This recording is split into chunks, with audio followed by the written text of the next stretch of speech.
Hi friends, स्वागत है आप सबका रैंकर गुरु में। आइए प्रीवियस ईयर क्वेश्चन हम लोग देखेंगे कैसे बनता है और इसे कैसे बनाएंगे।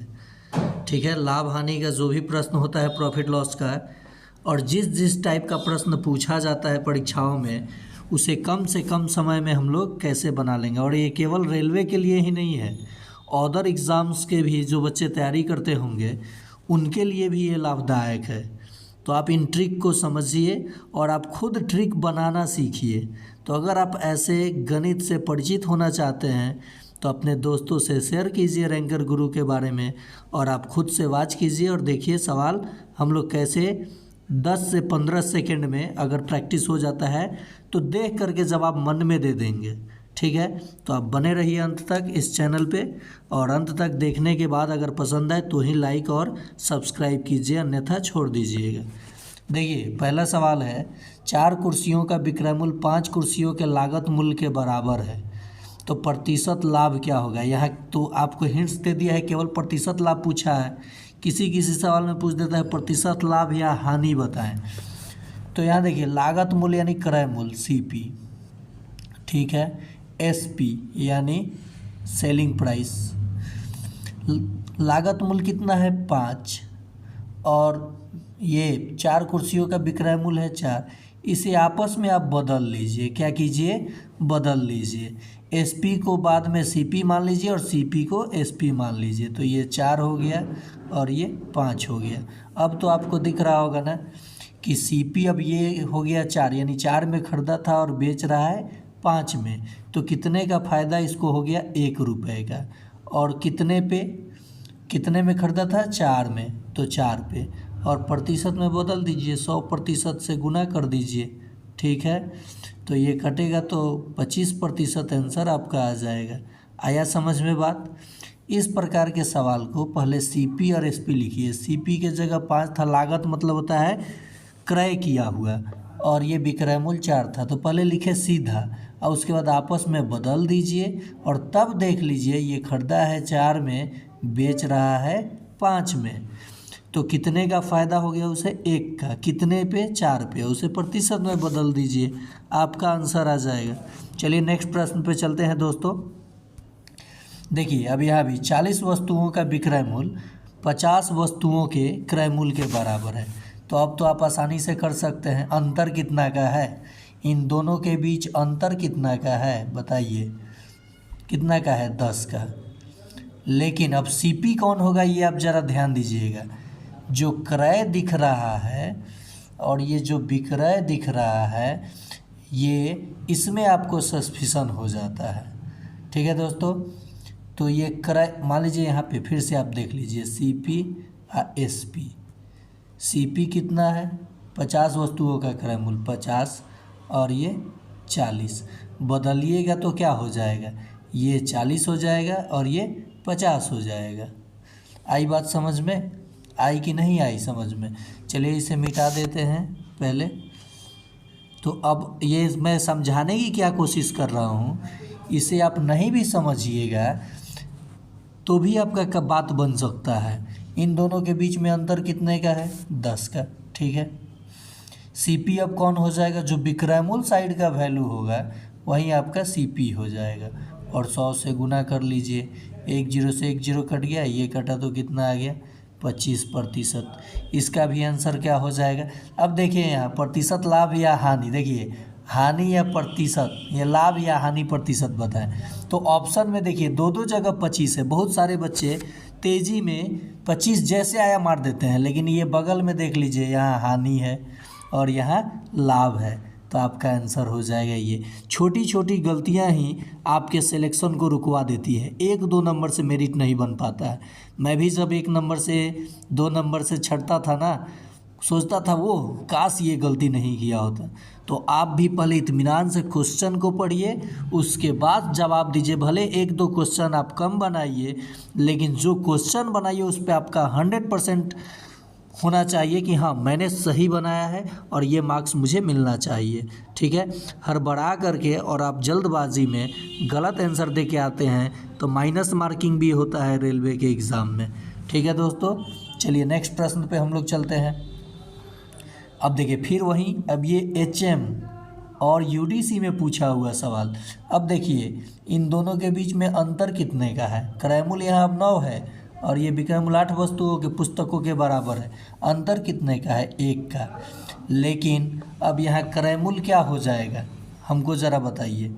ये विक्रय मूल्य को मैं बोला था ना, जिस साइड में विक्रय मूल्य देखा वही वस्तु उसी साइड वाला आपका क्या हो जाएगा? क्रय मूल्य।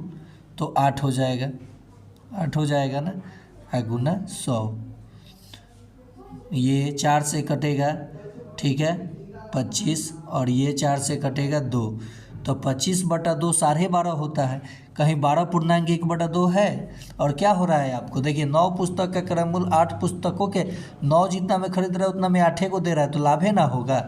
तो देखिए 12.5 कहीं है तो है, 3 नंबर आपका आंसर हो जाएगा। आ रहा है ना आपको समझ में। अब तो आपको चेंज नहीं करना पड़ेगा, चेंज करके ही देख लीजिएगा अगर इसमें सस्पिशन हो तो।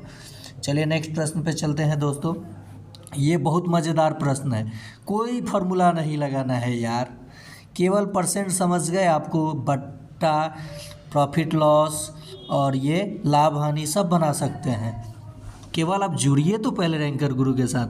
चैनल पे कम सब्सक्राइबर देख के बहुत सारे बच्चे नहीं जुड़ते हैं कि इसका तो सब्सक्राइबर ही कम है, लेकिन आप एक बार जुड़िए, उसके बाद देखिए आप मैथ कैसे सीखिएगा।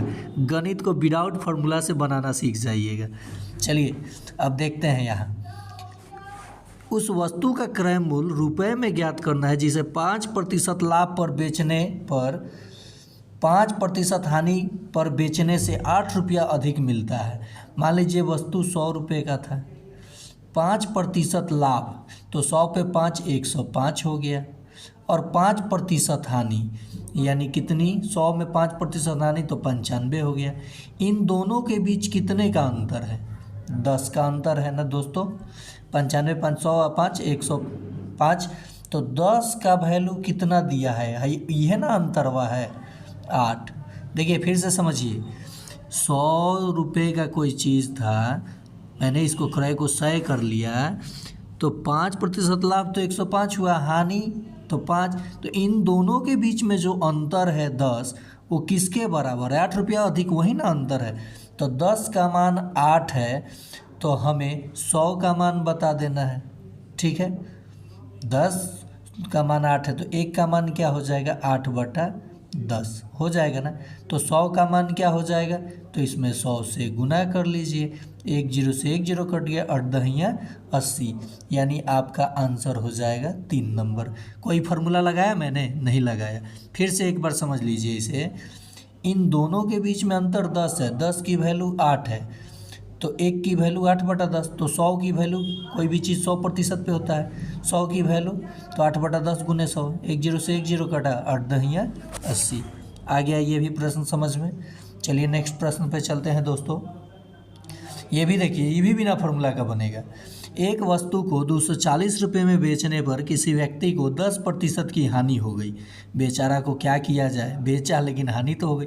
लेकिन जब उसकी वाइफ बोली काहे बेचला हो, हानि पर जाके लाभ पर बेच के आवो, जौना से 20% तारा लाभ हुई, न तो आज रोटी ना भेटाई, ठीक बा।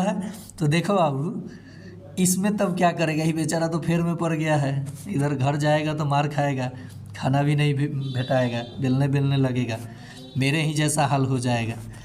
चलिए देखिए, तो ये 240 है, 240 में बेचा तो कितना हानि हुआ? 10%। तो 100 में से 10 कम कीजिएगा, 100% हानि हुई, तो 100 से 10 कम कीजिएगा तो कितना? 90, ठीक है।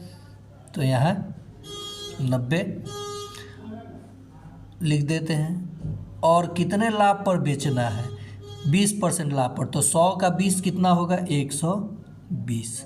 ओके दोस्तों, और गुना कर लीजिए, आपका आंसर आ जाएगा, एकदम गारंटी है। 1 0 से 1 0 कट गया, 3 से कटा 4, 3 से कटा 3, आइए देखिए 8 बार में, तो ये 80, 8 चौका 32, 320 कहीं है ऑप्शन में? देखिए तो दोस्तों है, वाह क्या बात है। अब बेलना नहीं खाना पड़ेगा, अब रोटी मिल जाएगा। यानी उस वस्तु का 20% लाभ पर बेचेगा तो किस मूल्य पर बेचे? तो 320 रुपये में बेचेगा, तब उसको रोटी मिलेगा, यानी मार नहीं खाना पड़ेगा। जब भी आपको विक्रय मूल्य दिया रहे और हानि और लाभ पर बेचने पर प्रश्न आए तो आप इस मूल्य को ऊपर लिखिएगा, और हानि रहे तो उसे घटा कर लिखिए। अगर ये भी लाभ होता तो यहाँ भी हम लोग क्या करते हैं, जोड़ के लिखते 100 में, और ये भी लाभ होता तो इसे भी जोड़ के लिखते हैं। लेकिन यहाँ तो हानि है तो 100 से घटा के लिखे और ये 100 में बढ़ा के लिखे और कैलकुलेशन कर दिए। चलिए नेक्स्ट प्रश्न पे चलते हैं दोस्तों। एक बनिया 26 किग्रा चावल जिसका भाव 20 रुपये है। चलिए इसको लाइन से बनाते चलते हैं। 26 किलो 20 रुपये के दर से खरीदा, कितना 20 रुपये के, तो 26 दूनी 52, 520 रुपया में वो कितना खरीदा 26 किलो, ठीक है। और 30 किग्रा चाय जिसका भाव 36 रुपये है, तो देखिए 36 में 3 से गुना कीजिएगा तो 6 3 18, एक जीरो है ना तो जीरो को रखिए लास्ट में यहाँ। और 36 रुपये के दर से 30 किलो खरीदा है क्या चाय, तो 6 3 18 और 3 3 का 9 1 10, एक जीरो तो ऑलरेडी है ही। देखिए 6 3 18 के 8, ठीक है, 6 3 18 के 8 हाथ में 1, 3 3 का 9 1 10, 1080 रुपया में वो क्या खरीदा, कितना किलो खरीदा चाय, 30 किलो। टोटल ये चाय कितना खरीदा, 30 और 20 50 56 किलो खरीदा ना। और ये 56 किलो को किस भाव से बेच रहा है, 30 रुपये प्रति केजी के भाव से ये भजा ले रहा है। देखिए टोटल उसका जो क्वांटिटी हुआ उसे जोड़े तो 56 किलो, और ये दोनों को मिला दिया, 36 रुपये वाले और 20 रुपया वाले वस्तु को मिला दिया और बेच रहा है 30 रुपये, और 56 किलो क्वांटिटी हो गया। तो देखिए यहाँ 6 3 18 के 8 हाथ में 1, 5 3 15 1 16, ठीक है, एक जीरो लगा दीजिए, ठीक है। अब ज़रा आप देख लीजिए कि बेचा है ज़्यादा में कि खरीदा है। अब इन दोनों को जोड़िएगा ना दोस्तों तो जीरो, यहाँ देखिए इन दोनों को जब जोड़िएगा आपस में तो क्या आएगा 0, 8 2 10 के 0, 5 1 6 1, 1600 रुपया क्रय किया, 1680 में बेच दिया। 1600 में खरीदा और 1680 में बेच दिया, तो उसे कितना फ़ायदा हो रहा है बताइए ज़रा। 80 रुपये का फ़ायदा हो रहा है ना, तो 80 रुपये का जब उसे फ़ायदा हुआ कितने पे, 1600 पे, 1600 पे 100 से गुना कर लीजिए, 00 से 00 कट गया, 16 5 80, यानी उसे कितना लाभ हो जाएगा, 5% का लाभ हो जाएगा। ओके दोस्तों, चलिए नेक्स्ट प्रश्न पे चलते हैं।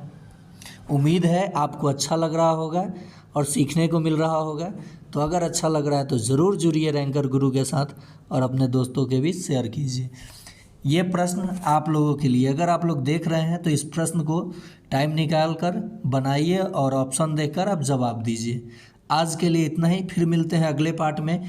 एसएससी सीटेट जो भी एग्ज़ाम है उसका कुछ कॉन्सेप्ट लेकर और बताऊंगा कि किस तरीके से ये मैथ बनेगा। और आप जुड़िए अपने फ्रेंड्सों के बीच, माने दोस्तों के बीच शेयर कीजिए कि एक नए चैनल है जो एकदम इत्मीनान से गणित बिना फार्मूला का और फार्मूला के साथ भी अगर कॉन्सेप्ट भी पढ़ना है तो जब टाइम मिलेगा तो मैं आप लोगों के लिए कंटेंट बनाता रहूँगा। लेकिन कब, जब आप लोगों का प्यार और साथ मिलते रहेगा।